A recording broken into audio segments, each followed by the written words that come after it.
तो भले ही उसकी उम्र कम हो लेकिन वो हमेशा पूजनीय रहेगा। गुण के गाहक सहस नर, बोले अवगुण लखे ना कोई। इस संसार में गुण के गाहक हैं। तुम बड़े ही धनवान हो, प्रतिष्ठावान हो, लेकिन अगर तुम्हारे लक्षण सही नहीं है, तुम्हारा कार्य सही नहीं है महाराज, तो तुम कितने भी पैसा लगा लो लेकिन इज्जत मिलने वाली नहीं है। इज्जत तो केवल कम मिलती है, भले ही गरीब हो लेकिन अपने कर्म पर अटल हो, सत्य की राह पर चलने वाले हो, तो कभी आपको कोई ठुकरा नहीं सकता। कहते हैं ना, रवि पंचक जाके नहीं, ताही चतुर्थी ना है, ते ही सप्तक घेरे रहे, कब हूं तृतीया नान। रवि पंचक, रविवार से 5वां दिन गिनो, रविवार, सोमवार, मंगल, बुध, गुरु, 5वां। बोले रवि पंचक जाके नहीं, जिसके जीवन में गुरु नहीं है, ताही चतुर्थी ना है, उसके जीवन में चतुर्थी मतलब रविवार, सोमवार, मंगलवार, बुधवार, उसके जीवन में कभी बुद्धि नहीं आती। जिसके जीवन में गुरु नहीं है, ते ही सप्तक घेरे रहे, उसको सप्तक मतलब शनि, शनि घेरता रहता है। और कबहू तृतीया ना है, उसके जीवन में तीसरा दिवस है मंगल, कभी उसका जीवन मंगलमय व्यतीत नहीं हो सकता। किसका? जिसके जीवन में महाराज गुरु नहीं है। गुरु का अर्थ क्या होता है? जो अपने शिष्य को अंधकार से ले जाकर प्रकाश में ले जाए, जो अपने शिष्य को महाराज खराब कर्मों से, अधर्म से बचाकर धर्म की ओर अग्रसित करे, उसको गुरु कहते हैं।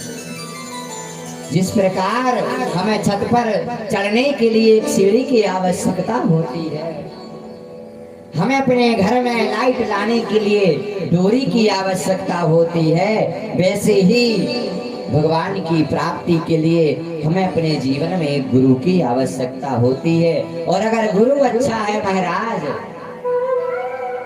गुरु प्रसन्न साहेब अनुकूला, अगर गुरु अनुकूल है तो फिर भगवान भी आपका कुछ नहीं बिगाड़ सकते। अरे भगवान तो खुद कहते हैं, एक शिष्य ने पूछा, एक तरफ भगवान खड़े हैं, एक तरफ गुरु खड़े हैं, बोले किसके हम पांव पड़े?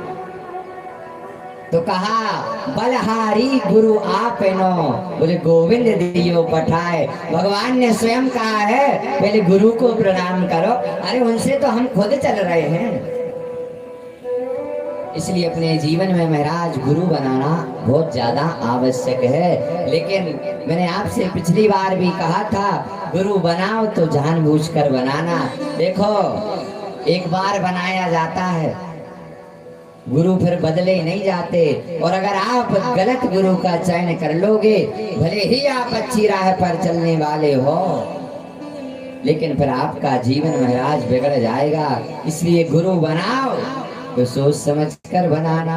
अब तो सूत जी महाराज से कहा, हमें तो केवल आपके ज्ञान से मतलब है। सूत जी महाराज ने भी कहा, ठीक है संतगण, अब आप जो पूछोगे मैं उसके उत्तर देने का प्रयास करूंगा। अब तो सोनका देवी से पूछ रहे हैं, अज्ञान ध्वांत विध्वंस कोटि सूर्य समप्रभा, सूताख्या ही कथा सारम मम कर्ण रसायनम। बोले सूताख्या ही कथा सारम, ना हमें 17 पुराण आपसे जानना है, ना हमें आपसे 6 वेद, 4 वेद 6 शास्त्र नहीं जानने हैं। बोले सूताख्या ही कथा सारम, इन सब का केवल और केवल कथा का सार सुना दो, जिससे संसार का कल्याण हो जाए। सूत जी महाराज भी गदगद हो गए, हे संतो,